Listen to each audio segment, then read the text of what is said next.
Rizwan battery वाला। अस्सलाम वालेकुम अजीज़ दोस्तों, गयूर नौजवानों, कई दिनों से मेरी काफ़ी तबीयत ख़राब चल रही है और उसी में बच्ची की शादी भी थी। मैं सोच रहा था कि किला झोपड़पट्टी वालों के लिए मैं क्या करूं। आज मैं सीधे सीधे किला झोपड़पट्टी के लोगों से मुखातिब होकर के बात करना चाह रहा हूं। सरकार ने जो किले के विकास के नाम पे, किले के डेवलप के नाम पे गरीब बस्ती वालों को उखाड़ने का जो प्रोग्राम बनाया है, हम सरकार के फैसले के साथ हैं।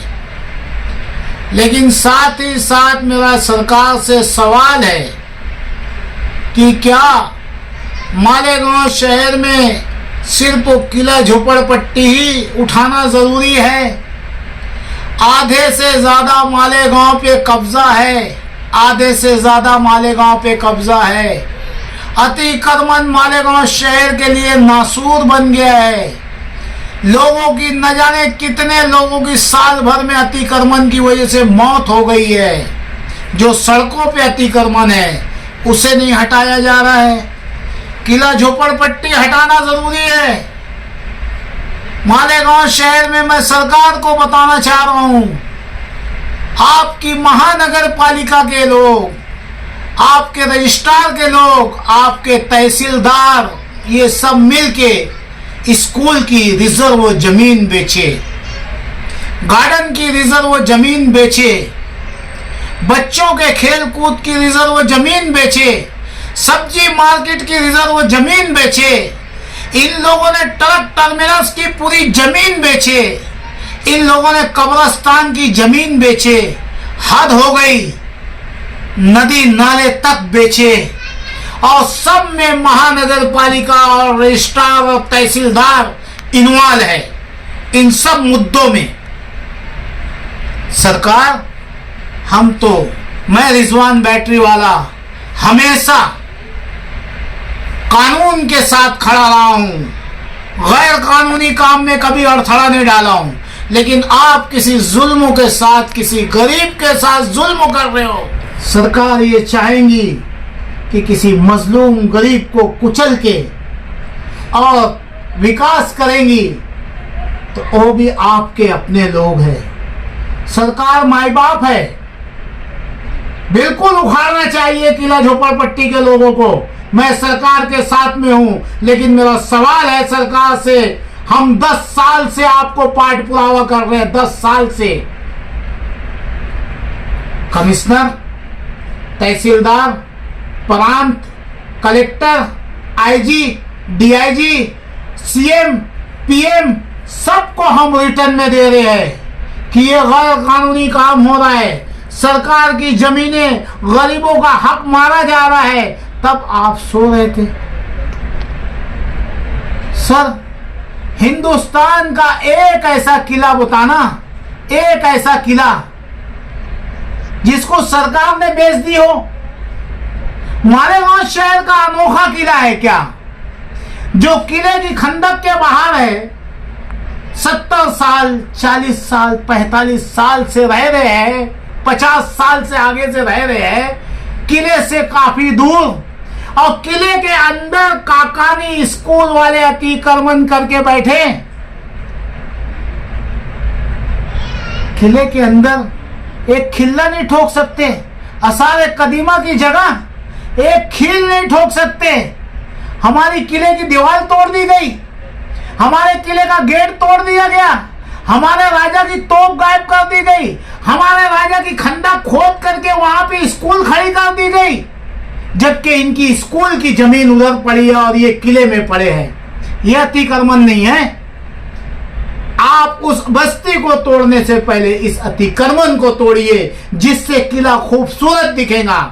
हम सरकार के फैसले के साथ हैं, लेकिन आप गरीबों को कचलोगे और कुछ आरएसएस के पिट्टुओं को पनाह दोगे, तो ये तो खुला तासुब है, ये तासुब है। मैं किला झोपड़पट्टी के लोगों को मुबारकबाद देना चाहता हूं और आज आपको एक पैगाम देना चाहता हूं। आपको याद होगा कि राहुल नगर नागछाप 2015-16 में जब महानगर पालिका इन्हें उखाड़ने आई तो जो सरकार 2008 में मालेगांव घर कुल योजना के लिए 4 करोड़ 48 लाख रुपया 58 लाख रुपया मालेगांव शहर को भेजी थी 21,600 कॉलोनियां बनाने के लिए, हम उस एग्रीमेंट को लेकर के कोर्ट में चैलेंज किए थे। हमने हमेशा कहा है मैं लड़ा हूं अतिक्रमण के लिए, मैं अपनी दुकान खुद तोड़ा हूं अतिक्रमण के लिए कि अतिक्रमण हटाओ। मैं कभी अतिक्रमण के हक में नहीं रहा हूं, लेकिन जो घर कुल बनी उसमें 200 करोड़ का करप्शन है, 200 करोड़ का। और खाने वाले माननीय कमिश्नर नीचे से ऊपर तक ये सारे अधिकारी भ्रष्ट लीडवान इसमें सब मुलविस है। उसकी क्यों नहीं चौकसी होती? हमने भारत सरकार श्री नरेंद्र मोदी जी को लेटर दिया, अमित शाह को लेटर दिया, ईडी को लेटर दिया, हमारे सीएम साहब को लेटर दिया, ऊपर से लेटर आया इसकी इंक्वायरी की जाए। तो घरकुल की इंक्वायरी क्यों नहीं हुई?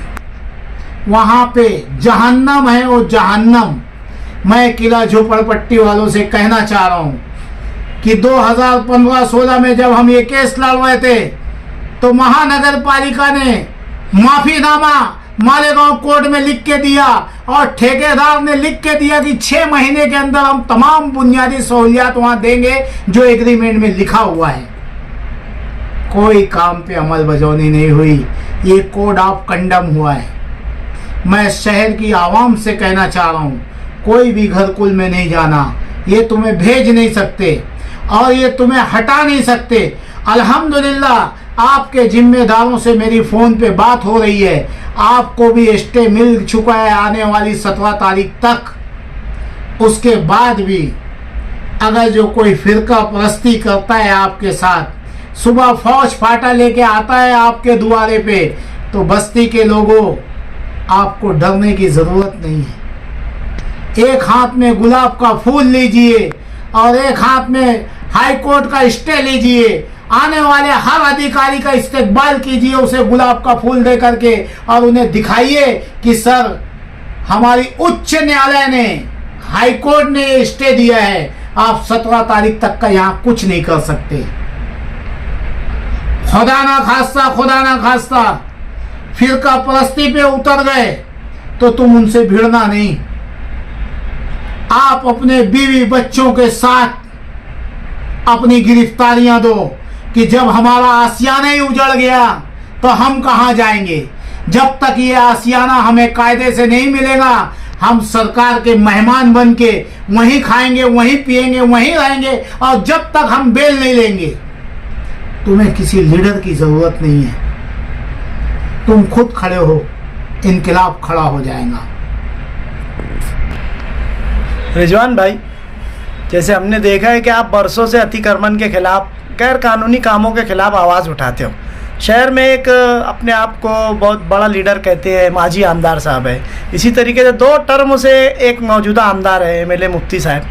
तो ये इतने बड़े बड़े लीडर शहर में हैं, इनके ताल्लुक से आप क्या कहेंगे? अगर इतने बड़े लीडर शहर में है, उसके बावजूद भी अगर बस्ती पर खुलेआम कोर्ट की स्टे होने के बावजूद अगर बुलडोज़र चलने की नौबत आ रही है, तो आप इसका जिम्मेदार किसको मानते हैं? शहर में क़यादत का फुकदान है, बिल्कुल कमज़ोर लीडरशिप है।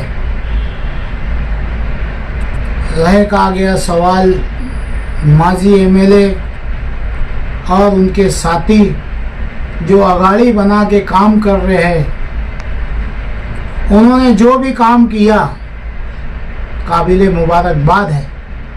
मैं शहर के एमएलए साहब से कहना चाहूँगा आपके चैनल के माध्यम से कि माननीय एमएलए साहब, जिंदगी पड़ी है हमें सियासत करने के लिए, लड़ने के लिए।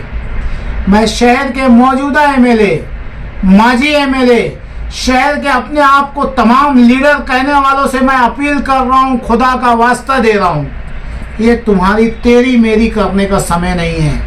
आज सब सर जोड़ के बैठ जाओ, सुबह 6 बजे वहाँ तुम पहुँच जाओ, उन कीड़ा झोपड़पट्टी वालों को बचाने के लिए कि हमारे पास कोर्ट का स्टे है, आप इसे छू नहीं सकते।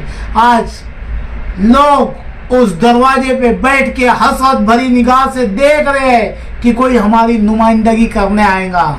मौजूदा एमएलए साहब, आप अपने पावर का इस्तेमाल कीजिए। आपको 1,10,000 से ज़्यादा वोट आवाम ने इस दिन के लिए दिया है कि आप उनकी नुमाइंदगी करिए, इस दिन के लिए नहीं दिया है कि आप पीठ बता के भाग जाइए। मैं माजी एमएलए से भी कहूँगा, मेरे छोटे भाई, सियासी मैदान बहुत बड़ा है, हम लड़ते रहेंगे। आज अपने शहर को बचाना है, अपने लोगों को बचाना है। आओ हम सब सर जोड़ के कानून के तरीके से, संविधान के तरीके से इन्हें हम समझाएं कि ये गलत तरीके से आप तोड़ने आए हो, इसे तोड़ नहीं सकते। देखेंगे 17 तारीख के बाद। और इसके बाद अब रिजवान बैटरी वाला सड़क पे रहेगा महानगर पालिका से, शासक और प्रशासक से हिसाब लेने के लिए।